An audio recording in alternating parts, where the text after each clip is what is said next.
Coba bayangkan situasi ini sebentar ya. Kamu lagi duduk santai di sebuah kedai kopi. Akhir pekan yang santai gitu ya. Iya benar, akhir pekan, cuacanya enak banget, terus kopi di tangan kamu masih hangat. Lalu, di meja seberangmu ada sepasang kekasih. Atau mungkin sepasang sahabat. Kelihatan harmonis dari luar. Banget. Dari luar tuh mereka kelihatan persis kayak gambar sempurna yang sering banget kamu lihat seliweran di media sosial. Pakaian mereka senada, mereka ketawa lepas. Terus salah satu dari mereka ngangkat ponsel. Mau ambil selfie biasanya. Nah iya, mereka senyum lebar banget, posenya estetik maksimal pas ngambil selfie itu. Dari kejauhan semuanya tampak ya begitu harmonis, sempurna, sama sekali tanpa celah. Tapi selalu ada tapinya kan dalam situasi kayak gini. Betul. Coba perhatikan apa yang terjadi pas kamera ponsel itu diturunkan. Kamu melihat bahu mereka merosot secara bersamaan, senyum lebar yang tadi itu lenyap seketika dalam hitungan detik. Digantikan sama raut wajah yang beda total. Ya, raut wajah yang kelihatan lelah banget. Mereka kembali duduk berhadapan, tapi pandangan mereka kosong ke arah meja. Kayak seolah-olah seluruh energi di tubuh mereka baru aja terkuras habis. Hanya untuk mempertahankan ilusi kesempurnaan selama 3 detik tadi. Persis. Pertanyaannya untukmu yang lagi mendengarkan, pernah nggak sih kamu melihat momen seperti itu secara langsung? Atau yang lebih personal lagi, pernahkah kamu berada di posisi mereka? Skenario yang kamu gambarin barusan itu terasa sangat familiar ya. Dan cukup sering kita temui di kehidupan sehari-hari. Sering banget. Dan dinamika persis seperti itulah yang bakal jadi inti dari sesi bedah materi kita hari ini. Kita nggak akan menghabiskan waktu ngomongin gimana cara memoles hubungan biar kelihatan indah di mata orang lain. Fokus kita jauh lebih dalam dari itu. Terus apa nih sumber materi utama kita? Kita akan membedah sebuah artikel yang sangat menarik. Ini diterbitkan oleh Surat Kabar Radar Bojonegoro dari Jawa Pas Group pada edisi awal tahun 2026. Judulnya sangat lugas. Apa tuh judulnya? Jangan terjebak, ini ciri-ciri hubungan sehat secara emosional menurut psikologi relasi. Wah, judulnya langsung menusuk ya. Iya, teks ini pada dasarnya menggarisbawahi satu poin fundamental yang sering kita lupakan. Bahwa sebuah hubungan yang benar-benar sehat, itu sama sekali nggak bisa diukur dari seberapa sering kebersamaan itu dipamerkan ke publik, atau dari seberapa megah gestur romantis yang diberikan. Itu poin yang krusial banget, dan itulah misi eksplorasi mendalam kita kali ini untukmu. Kita mau ambil teks dari Radar Bojonegoro ini, terus membongkar lapisannya satu persatu secara perlahan. Dan tujuannya apa? Tujuannya, pada akhirnya kita mau memberi kamu semacam alat praktis, alat yang bisa kamu gunakan untuk mengevaluasi realitas dari hubungan-hubungan yang ada dalam hidupmu sendiri. Karena jujur aja, artikel ini dengan sangat gamblang menyoroti sebuah fenomena yang cukup ironis. Banyak orang merasa aman karena mereka berada dalam hubungan yang kelihatannya baik-baik aja. Benar. Kelihatannya damai, tanpa masalah di permukaan, tapi realitasnya secara emosional. Berada di dalam hubungan itu rasanya kayak berlari di atas treadmill tanpa henti. Nah itu dia, sangat melelahkan dan terus-menerus menguras energi mental kamu. Kalau kita perhatikan teksnya, penulis artikel ini tuh langsung ngambil garis tegas. Garis yang membedakan antara apa yang tampak di lapisan permukaan dengan apa yang sebenarnya sedang bergejolak di dalam kondisi psikologis seseorang. Berarti nggak selalu yang kelihatan, wah, itu sehat ya? Sama sekali nggak. Menurut teks ini, hubungan yang sehat itu mungkin aja wujudnya terlihat sangat sederhana, bahkan biasa aja dari luar. Nggak ada kejutan bunga mawar setiap minggu gitu. Nah iya, mungkin nggak ada perayaan ulang tahun yang mewah dan Instagramable. Tapi justru di balik kesederhanaan yang tampak membosankan itu, hubungan tersebut konsisten ngasih apa yang paling esensial. Yaitu rasa aman yang nyata dan kestabilan secara psikologis. Oke, mari kita bedah ini. Karena saya melihat ada sebuah kontradiksi yang sangat menarik dari teks sumber kita ini kalau kita kaitkan dengan kehidupan sehari-hari. Kontradiksi seperti apa yang kamu lihat? Gini, di satu sisi kita sering dihadapkan pada hubungan yang penuh dengan gestur dramatis, sangat romantis, tapi secara diam-diam menguras habis energi kita. Di sisi lain, teks ini justru bilang kalau hubungan yang tampak biasa-biasa aja, minim gestur romantis berlebihan, justru seringkali adalah hubungan yang memberi kestabilan emosional. Menarik. Kalau dipikir-pikir, ini mirip banget sama analogi sepatu. Coba bayangin kamu memakai sepatu hak tinggi yang desainnya luar biasa memukau. Semua orang muji betapa bagusnya sepatu itu pas kamu pakai ke pesta. Kelihatan sempurna dari luar. Iya, Tapi di dalam sepatu itu, jari kakimu lecet dan berdarah. Setiap langkah tuh rasanya menyiksa banget. Nah, coba bandingkan dengan sepasang sepatu Keds tua. Yang bentuknya mungkin udah pudar dan biasa aja, benar. Nggak ada yang melirik sepatu Keds itu. Tapi sepatu itu bisa membawamu berjalan sejauh puluhan kilometer menyusuri kota tanpa ngasih rasa sakit sedikit pun. Hal yang sangat menarik di sini adalah bagaimana teks tersebut mendefinisikan fungsi sebenarnya dari sebuah hubungan manusia. Berdasarkan prinsip psikologi relasi yang dikutip spesifik dalam artikel Radar Bojonegoro ini, kualitas interaksi emosional di belakang pintu tertutup itu jauh lebih berharga. Dan itu yang harusnya jadi tolak ukur utama ya, bukan sekedar penampilan luar. Betul. Mengapa teks ini sangat menekankan hal tersebut? Karena hubungan yang sehat itu pada dasarnya dituntut punya fungsi spesifik buat individu di dalamnya. Fungsinya untuk membantu individu bertumbuh kan? Iya, ngebantu bertumbuh, membantu mengenali diri sendiri dengan lebih jujur, dan pastinya menjaga kapasitas kesehatan mental dalam jangka panjang. Jadi kalau kebalikannya yang terjadi gimana? Kalau sebuah hubungan, entah itu persahabatan, keluarga, atau romansa, malah bikin kamu merasa kerdil. Bikin kamu bingung tentang apa nilai dirimu yang sebenarnya, atau pelan-pelan menggerogoti kewarasan mentalmu. Sehebat apapun hubungan itu diceritakan oleh orang luar, status emosionalnya tetap tidak sehat. Wah, itu tamparannya cukup keras sih buat kita semua. Sangat keras dan realistis. Untuk kamu yang sedang mendengarkan diskusi kita kali ini, coba ambil jeda sejenak ya. Tanyakan pertanyaan ini pada dirimu sendiri. Apakah kamu pernah memaksakan diri untuk terus tampil sempurna, selalu tersenyum, dan selalu berkata iya di depan pasangan atau sahabatmu, padahal mentalmu udah teriak kelelahan? Itu pertanyaan evaluasi yang sangat bagus dari artikel ini. Dan satu hal yang mau saya garis bawahi untukmu, ini nggak cuma berlaku buat hubungan asmara romantis loh. Betul, teks ini mengaplikasikannya secara luas. Prinsip ini berlaku sama kuatnya buat dinamika relasi dengan pasangan hidup, anggota keluarga di rumah tangga, maupun lingkaran pertemanan terdekatmu. Sesuatu yang menguras energi, ya tetaplah menguras energi. Nggak peduli pelakunya itu pacarmu, orang tuamu, atau sahabatmu sendiri. Itu observasi yang sangat beralasan dari teks ini. Dan karena alasan itulah, artikel ini kemudian nggak cuma berhenti di ranah filosofis. Dia masuk ke hal yang lebih teknis. Ya, penulisnya merumuskan 4 tanda utama dari hubungan yang sehat secara emosional. Penulisnya seolah nggak mau ngebiarin kita cuma nebak-nebak apa bentuk nyata dari kualitas interaksi emosional itu. Jadi diturunkan jadi indikator praktis yang bisa diobservasi tiap hari ya? Benar, indikator yang bisa dinilai dari interaksi Senin sampai Minggu. Nah, di sini bagian yang benar-benar menarik.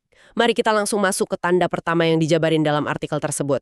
Silakan. Teksnya nulis kalimat ini. Ada rasa aman untuk mengekspresikan perasaan dan pikiran. Terus penulisnya secara spesifik menyatakan kalau di dalam hubungan yang sehat, seseorang sama sekali nggak perlu menyembunyikan emosi aslinya. Cuma demi menjaga hubungan itu biar nggak hancur. Nggak perlu pura-pura baik-baik saja demi mempertahankan perdamaian palsu. Tepat. Buat saya pribadi ini kalimat yang sangat menohok. Coba bayangkan kamu hidup dan tinggal di sebuah rumah yang indah. Tapi setiap hari kamu harus jalan berjinjit pelan-pelan. Supaya nggak berisik. Supaya langkah kakimu nggak membangunkan seekor macan yang lagi tidur di ruang tengah. Wah, itu mengerikan. Kamu nggak berani napas terlalu keras, nggak berani ketawa apalagi menangis. Karena kamu tahu persis kalau macan itu terbangun, rumah itu bakal hancur berantakan. Apakah kehidupan yang terus-menerus menyembunyikan emosi kayak gitu yang dimaksud dengan hilangnya rasa aman? Gambaran rumah dan macan tidur itu sangat mewakili esensi dari teks ini. Teks Radar Bojonegoro ini dengan tegas menyebutkan bahwa luapan perasaan sedih, perasaan kecewa yang mendalam, atau bahkan opini yang nggak sejalan. Semuanya harus bisa diungkapkan ya? Ya, semuanya harus bisa diungkapkan ke permukaan tanpa diiringi ketakutan yang melumpuhkan.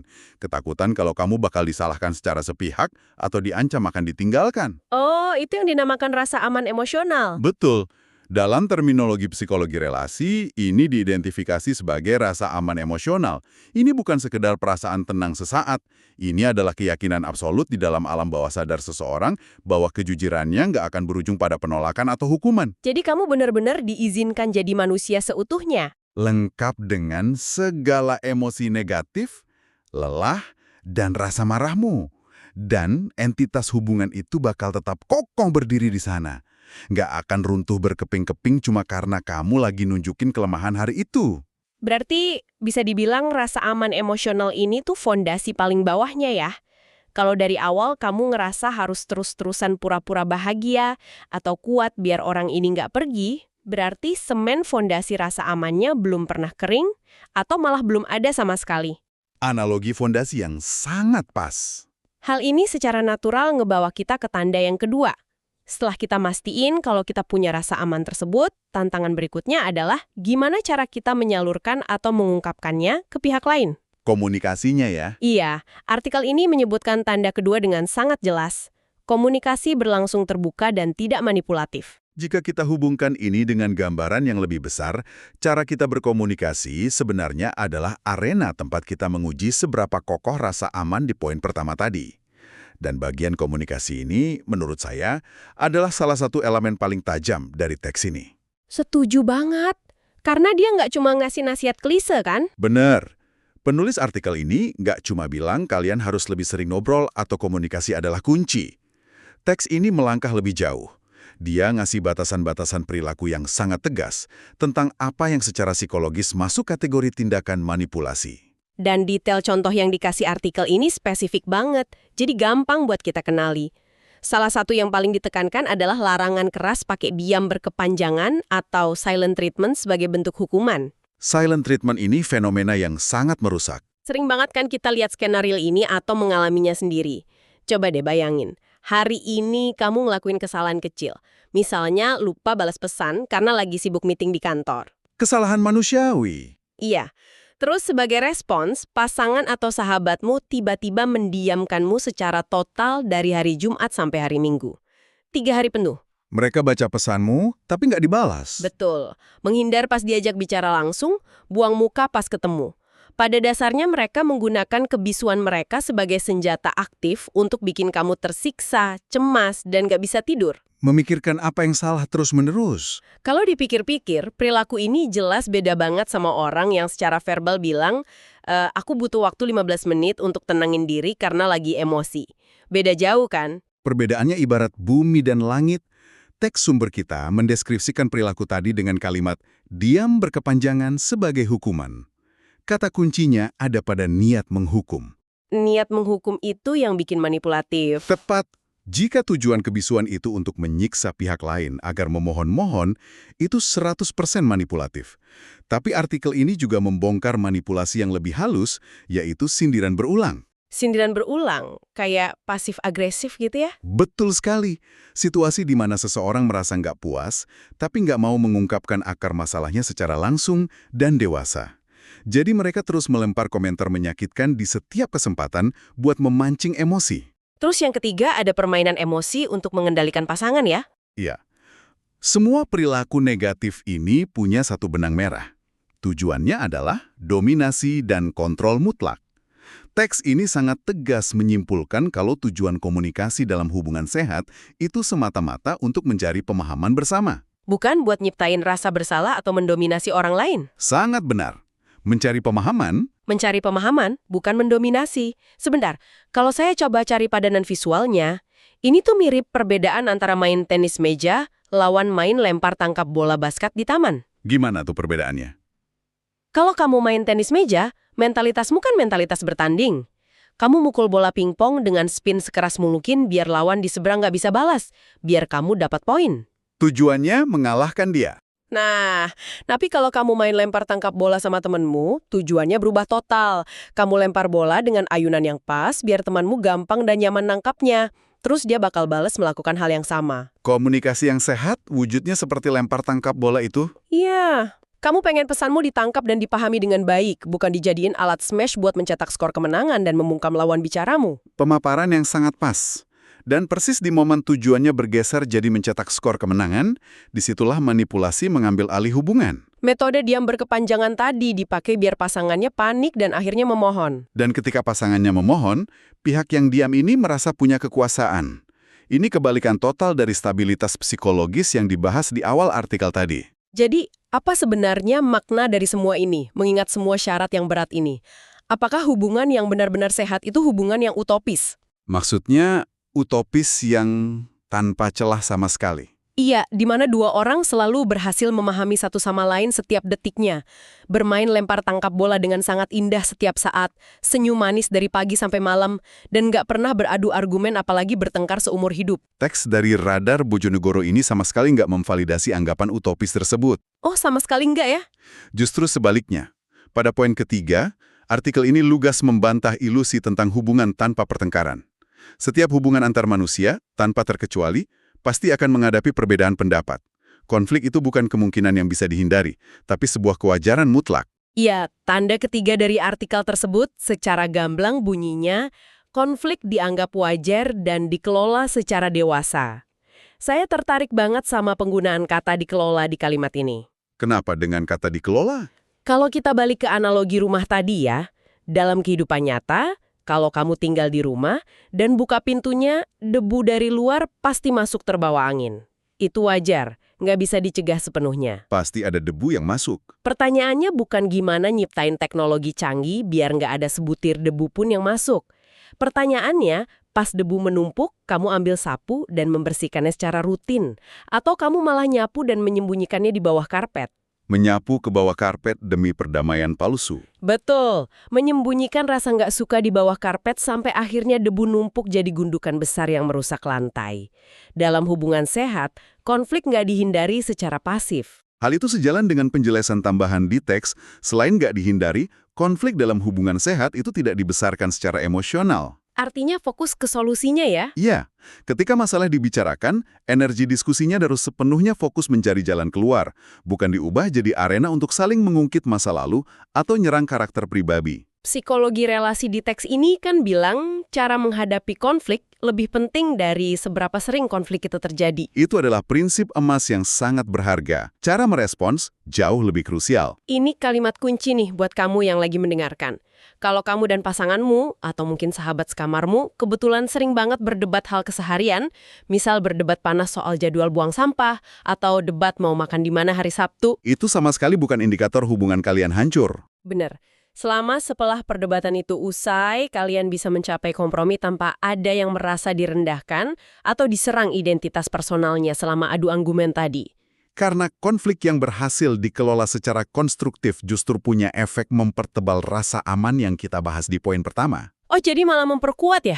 Tentu, ketika kamu bertengkar, lalu berhasil nurunin ego dan menemukan solusi, kamu baru aja belajar bahwa struktur hubungan kalian cukup kokoh buat nahan benturan. Nggak hancur begitu aja karena sebuah pertengkaran. Pemahaman itulah bentuk nyata dari kedewasaan emosional yang ditekankan artikel ini. Menarik banget gimana semua poin ini perlahan saling mengunci satu sama lain. Sekarang kita beralih ke poin keempat sekaligus tanda terakhir di teks kita hari ini. Poin tentang batasan ya. Iya, dan kalau boleh jujur, melihat realitas di masyarakat, saya ngerasa ini poin yang prakteknya seringkali paling sulit dan paling banyak dilanggar. Terutama kalau seseorang lagi merasa sangat peduli atau bucin banget sama pasangannya. Tanda keempat di artikel ini bunyinya, batasan pribadi diakui dan dihormati.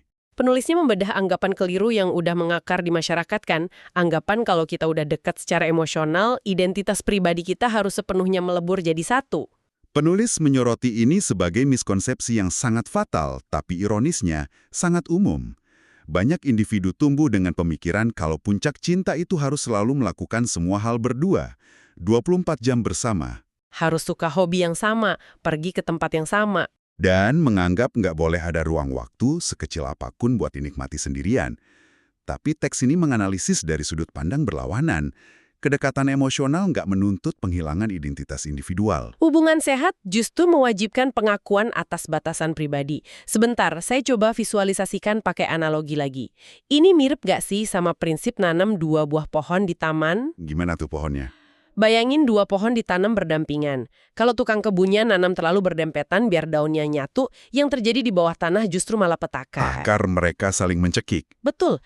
Akar saling melilit, merebut air yang sama, batang dan cabang saling bergesekan buat dapat sinar matahari. Biar dua pohon tumbuh menjulang lebat, secara logika harus ada jarak ruang kosong yang cukup di antara batang keduanya. Mereka tetap berbagi tanah yang sama ya. Iya, berbagi tanah bisa saling memecah angin pas badai untuk melindungi satu sama lain. Tapi hakikatnya mereka tetap dua pohon independen dengan sistem akarnya masing-masing.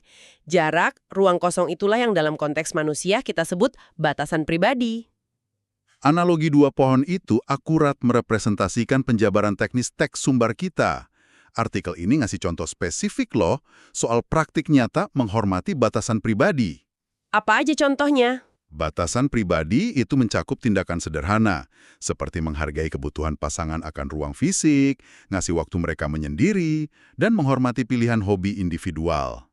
Ngasih waktu menyendiri ini sering disalahartikan ya. Dalam praktiknya, ini bisa berarti ngasih izin tanpa rasa berat hati pas sahabatmu batal ikut nongkrong di kafe hari Sabtu cuma karena dia kehabisan energi sosial dan pengen rebahan baca buku di kamar.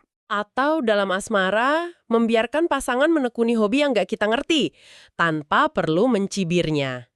Dan ini bawa kita ke kalimat penutup krusial di artikel itu. Peringatan keras dari penulisnya. Penulis nekenin kalau seseorang minta waktu menyendiri, permintaan itu sangat sekali nggak boleh ditafsirkan sebagai bentuk penolakan personal.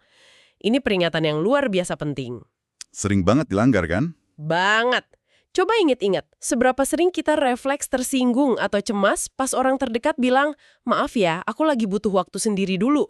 Otak kita langsung berasumsi negatif, Oh dia pasti udah bosen, atau aku pasti bikin salah besar nih.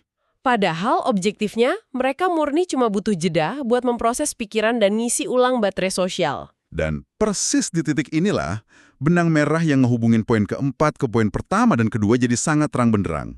Gimana hubungannya? Itu adalah reaksi defensif. Reaksi ini umumnya muncul cuma kalau memang belum ada fondusi rasa aman emosional yang solid dari awal. Logikanya, kalau udah aman absolut, nggak akan merasa terancam ya? Tepat. Orang dengan rasa aman absolut nggak akan ngerasa eksistensinya terancam cuma karena pasangannya minta waktu setengah hari main game sendirian. Mereka akan memprosesnya sebagai kebutuhan manusiawi, bukan serangan terhadap nilai diri mereka. Wow, kalau kita lihat dari atas ke bawah, ini alur pemikiran yang sangat rapi dari Radar Bojonegoro. Semuanya benar-benar saling mengunci.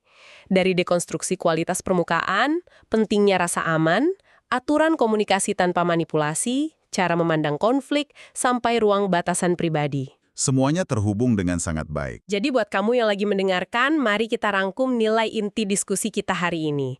Semua yang barusan kita bedah ini bukan sekedar teori psikologi mati. Keempat ciri ini adalah alat bantu praktis yang kami serahkan ke tanganmu. Bisa langsung digunakan untuk mengevaluasi hubunganmu. Tujuannya sangat jelas, demi memprioritaskan kewarasan dan kesehatan mental jangka panjangmu. Karena hubungan yang sehat harusnya jadi tempat bertumbuh, bukan jadi parasit yang bikin kamu layu tiap hari. Dan menelaah semua kesimpulan itu, ini memunculkan satu pertanyaan penting yang rasanya perlu direnungkan secara mendalam oleh kita semua. Silakan, apa pertanyaannya? Ini lahir dari irisan poin batasan pribadi dan rasa aman emosional tadi. Jika teks ini bilang hubungan sehat itu menghargai waktu sendiri tanpa menganggapnya sebagai penolakan, maka coba renungkan. Jika selama ini di berbagai hubunganmu, kamu selalu jadi pihak yang merasa sangat cemas atau merasa ditolak mentah-mentah saat orang terdekat minta ruang jeda. Apakah akar masalahnya karena pasangannya? Nah, pertanyaannya, apakah akar masalahnya murni terletak pada kurangnya rasa aman yang diberikan pasangan? Ataukah justru ada ketakutan internal akan penolakan, luka lama yang tanpa sadar terus kamu bawa dan proyeksikan ke setiap hubunganmu? Wow, itu pertanyaan yang sangat tajam dan menuntut kita berani berkaca secara jujur. Membedakan apakah kecemasan itu dari pasangan atau jangan-jangan dari dalam diri kita sendiri yang masih berperang sama rasa takut ditinggalkan? Sesuatu untuk dipikirkan lebih lanjut. Betul, saya biarkan kamu merenungkan sendiri jawaban dari pertanyaan provokatif tersebut. Terima kasih banyak udah luangin waktunya buat duduk, mendengarkan, dan membedah isu yang sangat dekat sama keseharian kita ini bersama kami. Jaga terus kesehatan mentalmu dan pastikan hidupmu nggak cuma sempurna di permukaan, tapi juga benar-benar stabil dan bahagia di dalamnya. Sampai jumpa di eksplorasi mendalam kita selanjutnya.